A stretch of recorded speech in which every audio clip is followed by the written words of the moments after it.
राजस्थान के 10 ठिकानों पर सीबीआई की छापेमारी। अवैध सैंड माइनिंग यानी कि रेत खनन मामले में सीबीआई की छापेमारी देखने को मिली है।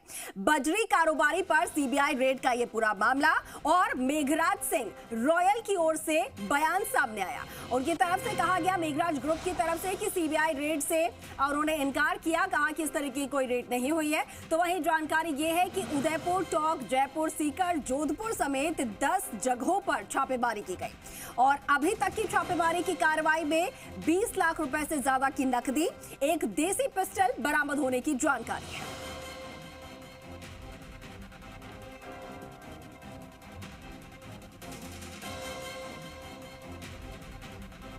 दो तस्वीरें आपको दिखा रहे हैं सीबीआई की छापेमारी की। पहली तस्वीर भीलवाड़ा से सामने आई है और दूसरी तस्वीर जो है वो टोंक के दूनी से है, जहां पर भी सीबीआई की टीम पहुंची छापेमारी की कार्रवाई के लिए। और एक दो नहीं बल्कि 10 जगहों पर सीबीआई की तरफ से छापेमारी की कार्रवाई की सूचना मिली है।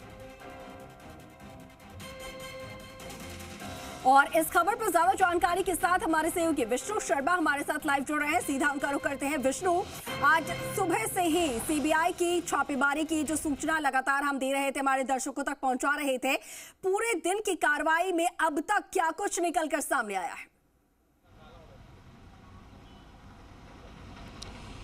अब बिल्कुल सीबीआई ये जो छापेमारी है वो करीब 10 जगह पर थी। उसमें जयपुर सहित कुछ अन्य ठिकाने थे। उनमें 10 जगह में से जयपुर में एक लीज धारक है, वैशाली नगर में रहते हैं, उनके आवास और कार्यालय दोनों जगह पर कार्रवाई की गई। इसके अलावा जो अन्य शहर है, कस्बे, वहाँ पर कार्रवाई की गई।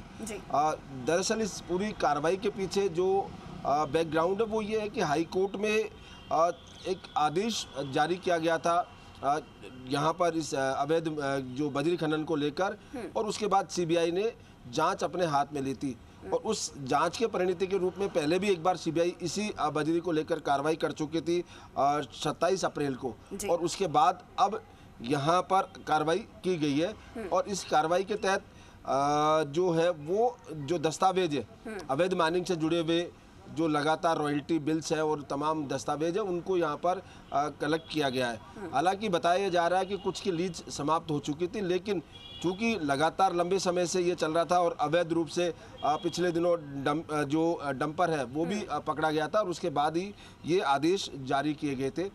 बता दें कि राजस्थान में अवैध माइनिंग को लेकर लंबे समय तक पूरे राजस्थान को परेशान होना पड़ा। यहाँ खूनी संघर्ष तक हुए, पुलिस से मुठभेड़ तक हुई, कई मामले दर्ज थे। उन मामलों को अगर परत खोली जाएगी तो बड़े मामले सामने आएंगे। हालांकि एक विशेष केस के तहत ही ये कार्रवाई की गई है। अब सीबीआई इस मामले को लेकर तमाम जो पूरे घटनाक्रम राजस्थान में हुए उसको लेकर जांच करती है, या दायरा उसका केवल इस केस तक ही रह जाएगा। इन तमाम बातों को देखने की वाली बात होगी, अलग होगी। वहीं दूसरी ओर बात की जाए तो अभी दस्तावेज इकट्ठे के इन फर्म्स के जो अनियमित। जी बिल्कुल विष्णु, देखिए इस पूरे मामले में मेघराज ग्रुप की तरफ से तो साफ तौर पर इनकार किया गया है कार्रवाई को लेकर, तो क्या सीबीआई की तरफ से ये पुष्टि हो गई है आज दिन भर की कार्रवाई को लेकर? अब बिल्कुल अभी सीबीआई की ओर से इस तरह से आधिकारिक कोई बयान जारी नहीं किया गया, लेकिन जो कार्रवाई हुई है वो सबके सामने है, कार्रवाई हुई है। लेकिन जो सीबीआई की ओर से जो जानकारी दी जानी चाहिए आधिकारिक रूप से, वो अभी जानकारी दी नहीं गई है। हालांकि जो मेघराज सिंह शेखावत है वो उन्होंने यहाँ पर स्पष्ट किया है कि साहब उनके यहाँ पर किसी भी ठिकाने पर रेड नहीं हुई है। तो कहीं ना कहीं ये विरोधाभासी है।